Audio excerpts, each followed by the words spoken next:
Portiamo oggi una notizia che riempie di lutto il cuore degli amanti del calcio a Napoli.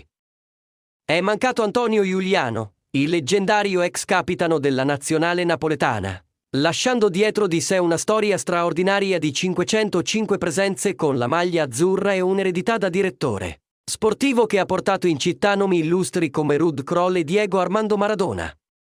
A 80 anni Giuliano lascia un vuoto nel calcio italiano.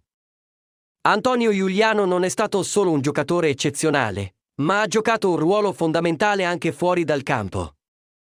Con oltre 500 presenze con gli azzurri, ha personificato la passione e la dedizione per lo sport che ha affascinato una nazione. La sua influenza è andata oltre il campo di gioco. Da allenatore ha avuto il merito di portare talenti internazionali, come Ruud Krol e il mitico Diego Armando Maradona, a vestire la maglia del Napoli. 80 anni di vita, dedicati al calcio, e una carriera che trascende le generazioni. Antonio Giuliano ha lasciato un segno indelebile nel panorama sportivo napoletano e italiano.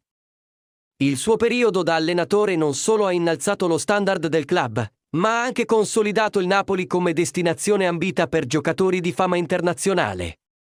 A dare la notizia della sua morte è stato Antonello Perillo, stimato giornalista e vicedirettore nazionale del TGR Rai.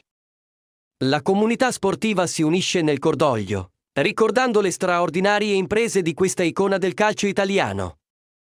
I social media sono inondati di tributi emotivi e ricordi, a testimonianza del profondo impatto che Antonio Giuliano ha avuto non solo sullo sport, ma sulla vita delle persone.